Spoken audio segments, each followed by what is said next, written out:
Hi, this is Pritha from Impact, and today with us we have Mr. Nalin Jain, who is the Chief Marketing Officer of Godrej Capital. Hi Nalin, nice to meet you. Hi Pritha. Yeah. Always a pleasure. Yeah, sure, same this side. So Nalin, first of all, I'd like to ask you what was the inspiration and thought process behind the Badho Be Hisab campaign, and how does it align with Godrej's values? So more than inspiration, I think what we're looking at that every year pre-festive, which is just before the festive season starts in say October, it's the right time to do a campaign because a lot of business owners today want funding or finance at that point in time so that they can invest in their business and make use of the festive time to do their sales.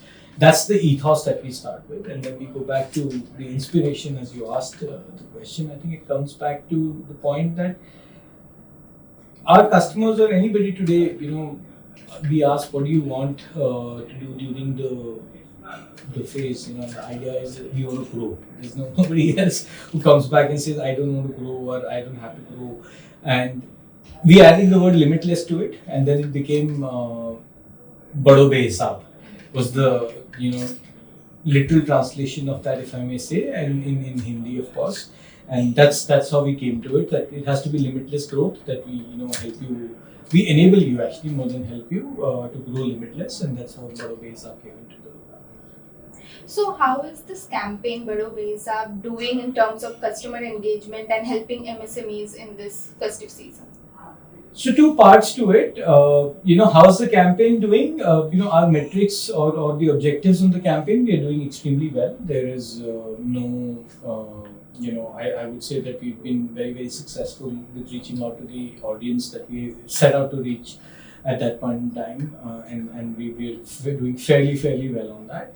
Coming to how they help the customer, it's about informing the customers, specifically the SMEs, that taking a finance at this point in time, which is before the season when you are investing in getting orders up and setting up things, is the right way to go. We are also here to enable you with that financing, and therefore it becomes easier for customer to take the finance slightly earlier than he or she may need the finance, and then it becomes much easier for them to focus on the business. That's how we would say why is it pre-festive and how does it really help. Money always helps anyways. True. Yeah. So how does Godrej tailor its financial solutions like flexi loans to meet the unique needs of these rural segments and MSMEs?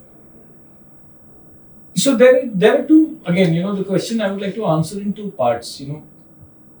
There are needs, there is unique need. There is one big need of every customer today is that in a business for cash flow management, you need money in spurts. Today you have a big order, you need to invest. Tomorrow you get a payment, you want to pay it back, or or you don't need that kind of money, but you may need it day after, or a couple of months down the line. And every time going through this whole tedious process of keep getting loans every 2 months is very difficult. Everybody takes their own due diligence and stuff like that. So what we came out with something called flexi funds. Flexi funds is a line that we give you, for an X amount of money, which you can withdraw or it's credited to your account when you need it. You can pay it back to us, and we stop charging you interest, but the line remains with you, and you can withdraw it again when you want it. So, something like that, so which makes it easier for them to have a credit line with them. They can keep using it when they want. When they have the money, they can pay the excess back to us so that they are not charged interest. It saves money for an MSME, and I think it's the most important product for an MSME where cash flow management can happen.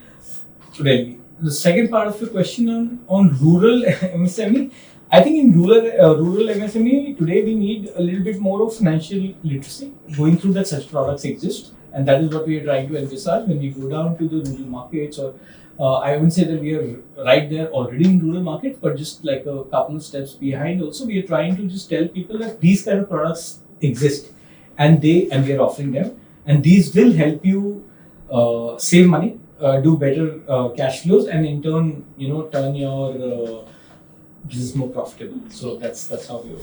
Yeah. So how does data analytics help identify financial challenges and then help the company make targeted campaigns like this one? So from a very marketing point of view, I think data analytics is everything today in performance marketing specifically. Uh, Apart from a very normal word of saying A/B testing, we obviously put two campaigns out together and see where we're getting better response, and and invest more money into that particular campaign. I think there are multiple other things that happen. Everything is actually data. You figure out what time of the day the customers are accessing our campaign, what time are they clicking, what time they're seeing, what time are they're looking at everything. All that data is churned into any kind of analysis, and then models are created. And I would not stop at only data analytics. Today we have generative AI is the new thing that's coming. It's becoming more and more live. Whatever data is coming, the human doesn't have to even sit. All that data is churned into some kind of a model, and it turns the campaigns around and to get more efficiency and bang for the buck. So, if you really ask me how data analytics helps, I think that's the only thing that helps for us to drive any kind of campaign. So could you give me an overview of the marketing mix and budget allocation? See, while it depends on campaign to campaign, but more or less, I think a clear thought that we have is that we always look for a 360-degree campaign. And when we look at a 360-degree campaign, both offline and digital form a very essential part, of it.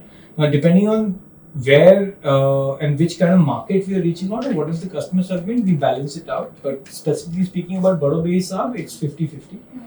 We've been able to do about 50% on digital,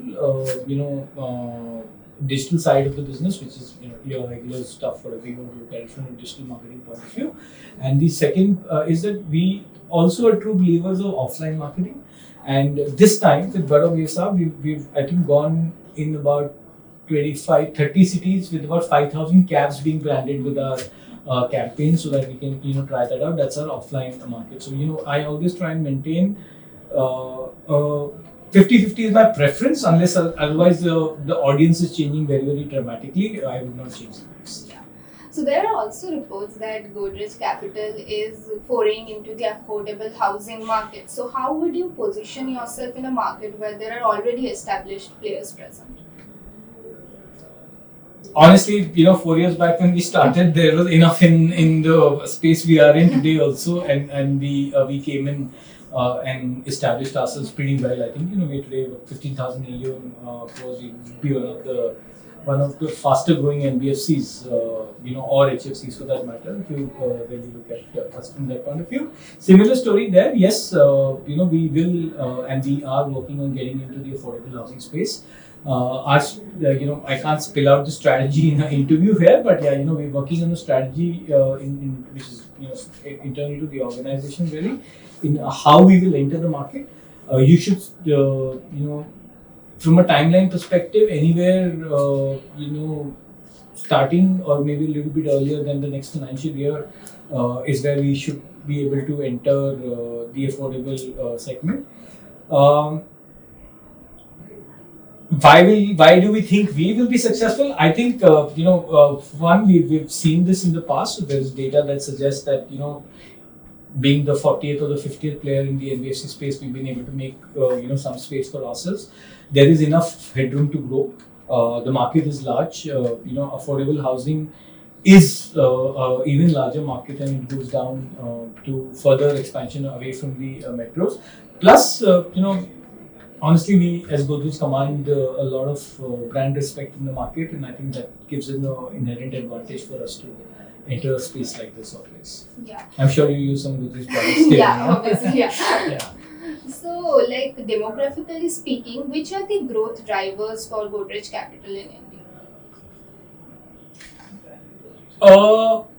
So it depends on. So we are into 3-4 businesses. We are into home loans. We are getting into affordable. We are into MSME loans. MSME loans we do both secured and unsecured. All these 3 segments that we look at it have different demographics to play with, and when they have different demographics, they have different growth engines around it. If you look at it from an economic standpoint, economic view, I think we are placing our bets on MSME financing. Today, 30% of our GDP is delivered by MSME businesses, and they account for about 45% of the exports that really come in. And when that happens, I think we are placing our bets on the MSME market. That's why we are all out in expanding into the both business loan and the loan against property businesses for businesses. And that's where you see in the last 3 campaigns of ours have been focused completely on MSMEs. And the driving factor, apart from that, there is overall growth, and India is poised to grow any which ways in the world. Economics, there is a lot of backing and tailwind coming from the government side also in terms of various schemes where MSMEs are being supported and stuff like that, and I think that's where the real growth comes from. Yeah. So, what is the company's future focus and outlook?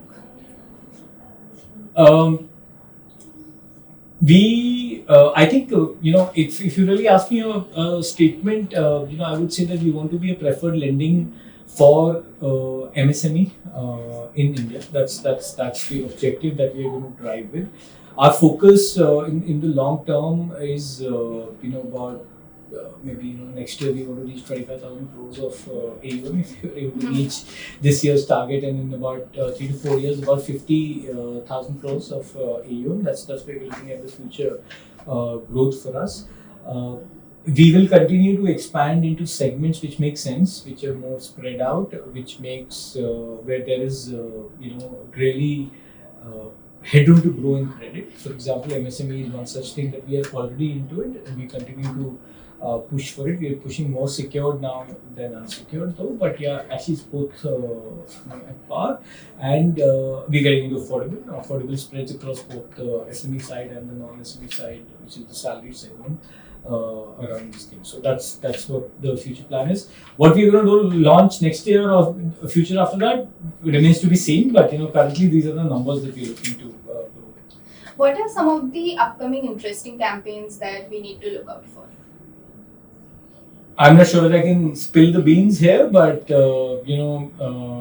I think from this year perspective or this financial year perspective, we're coming out with a proposition which is specifically for women, and from a product proposition point of view, all of us are focusing on a lot of diversity within the organizations, and we want to look outwards and say that we offer something which is valued at women from a BFSI angle, and it just should not be only lesser interest rate, or 50 basis point less for women, entrepreneurs. So we're doing something. The proposition is coming out. I don't think I should rather spill the beans on the entire thing, but we're working on that, and you should see a campaign in Q4 of this financial year. We're doing something around that.